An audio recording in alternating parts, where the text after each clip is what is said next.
Taong 2001 nang ang mom ko mag-decide na kami ay kunin niya sa dakong ito ng Madrid, Spain para dito na namin ipagpatuloy ang aming pag-aaral.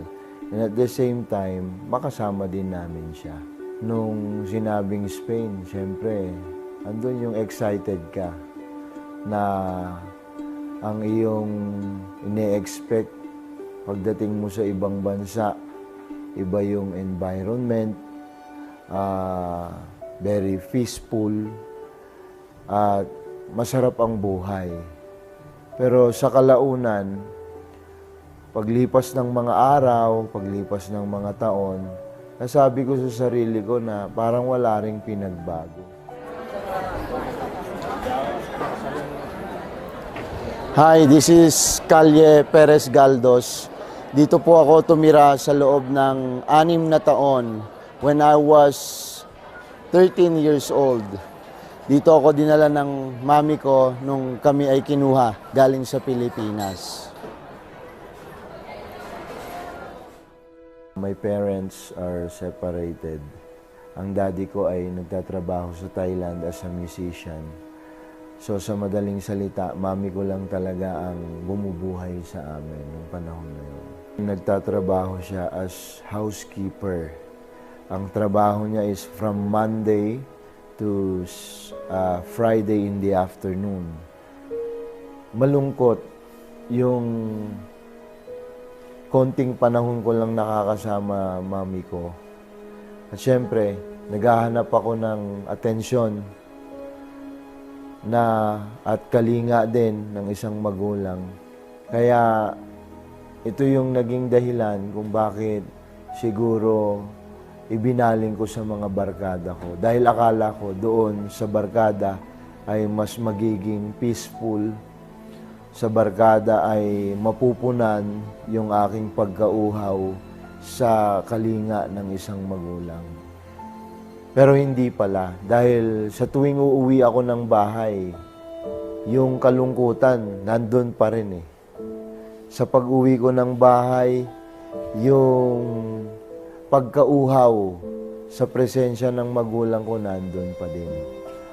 Na-meet ko sila sa Plaza Vasquez de Media, na kung saan ay maraming mga fellow Pilipino katambay din doon.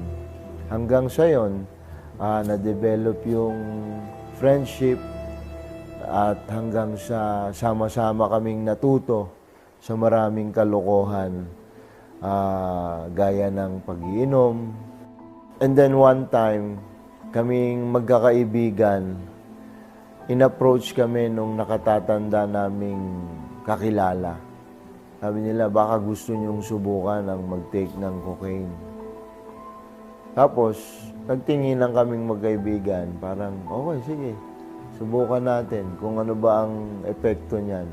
Tapos doon, nagsimula na parang nagiging sa isang linggo, isang beses, tapos nagiging padalas na ng padalas, hanggang sa halos hindi na kami nakokontento doon sa drugs na yon. Gusto naming i-explore pa kung ano pa yung mga drugs na pwede naming subukan. Hindi ko na namamalayan na unti-unti nang sinisira ng droga ang buhay ko, hanggang sa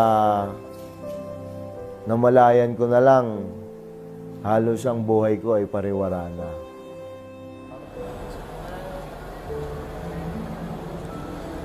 Tayo ngayon ay nasa lugar na Gran Via. At itong pinto na nasa likod ko ay dating kilalang bilyaran, pangalan ay Shooters. Sa lugar na ito, talamak ang prostitusyon, droga, at marami ring kaguluhang nagaganap sa lugar na ito. Ang lugar din na ito ay lugar na kung saan ako nagbebenta ng droga. Parang biruan lang kaming magkakaibigan na bakit di natin subukang mamuhunan. Then, try nating magtulak para yung panggamit natin, hindi tayo ang bibili, kundi yung pera natin iikot lang. At that time, may mga namit akong drug lords. Siguro nung mga panahon na yon, nasa edad 16, 17 ako nun.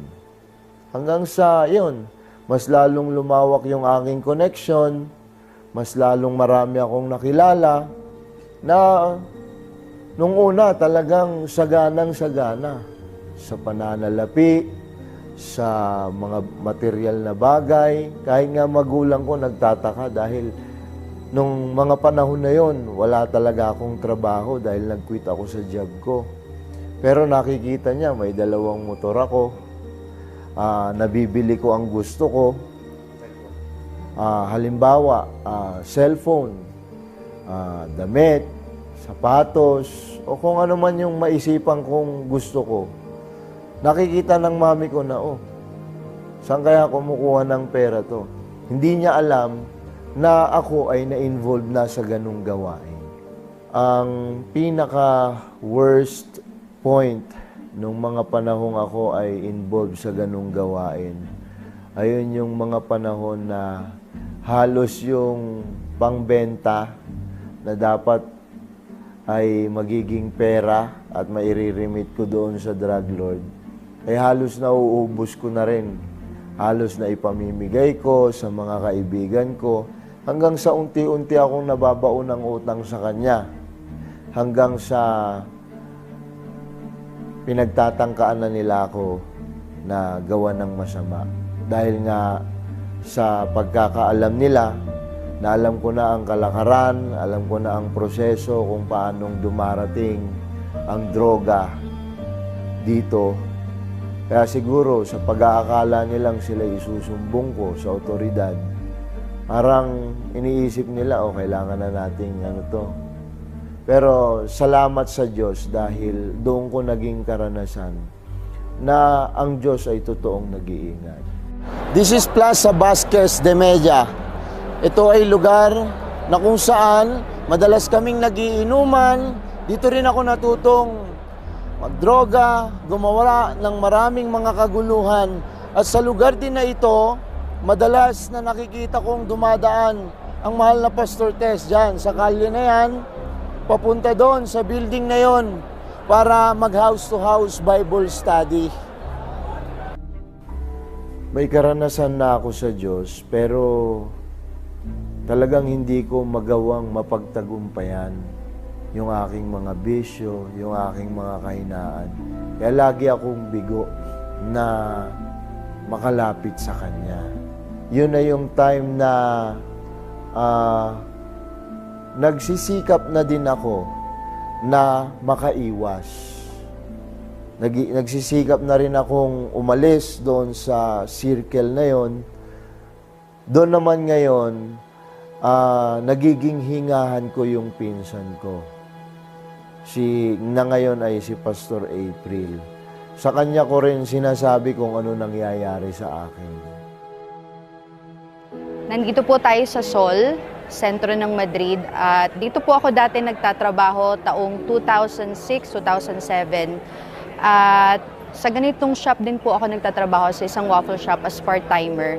At yun din yung mga time na nagkakaroon kami ng encounter ng pinsan ko, si Brother Nomel. Dahil lagi niyang dinadaanan yung lugar namin kapag meron siyang errands. At doon ko din nakita yung itsura niya, yung malaking pagbabago sa kanya. May mga pagkakataon na bigla na lang siyang susulpot doon sa tindahan. Tapos tuliro, parang laging aligaga, parang laging may sasaksak sa likod niya. At sobrang payat. Yung buhok niya ay bland na hindi mo maintindihan. Yung itsura, yung pananamit niya, ang dilim ng mukha niya, halatang halata na talagang gumagamit siya ng pinagbabawal na gamot. At minsan, hihingi siya ng makakain dahil siguro sa pagod, sa gutom, sa ginagawa niya. So yun yung mga encounter po namin na kung saan doon ko din siya nakakausap. At hindi ko siya tinitigilan na paalalahanan na manumbalik sa Panginoon at sana makita niya yung kalagayan niya ngayon. makita niya yung sitwasyon na kinaroroonan niya that time. During that time na nasa work ako, doon din siya madalas na dumadaan. Siguro pagkagaling niyang gawin yung mga errands niya. Kasi according to him, naging dealer siya at courier ng drugs. So yun yung parang pinaka-zone niya, na dadaanan niya para gawin yung mga bagay na inuutos sa kanya ng kinabibilangan niyang grupo. At doon din yung time na bibigyan ko siya ng pagkain dahil nakikita kong pagod na pagod siya, gutom na gutom siya. Yung itsura niya talagang nakakaawa. Tuliro, hindi mo maintindihan kung lagi ba siyang high alert na may bigla na lang sasaksak sa likod niya. Sinasabi niya lagi siyang may baong kutsilyo sa bag in case na ganun yung mangyari. So talagang napakagulo ng sitwasyon niya that time. Tapos isang araw, nung mga panahon ako ay nakatambay sa Plaza Vasquez de Media, may mga tao akong nakita na yun pala sila ay mga missionary na nag-house to house Bible study. Tapos, may isang pagkakataon na yung kaibigan ko, naimbitahan ako. At yun yung araw na nakita ko rin yung mga missionary na yon na madalas kong nakikitang dumadaan doon. At yun yung time na ako ay nakapakinig sa pangangaral ng Ebanghelyo.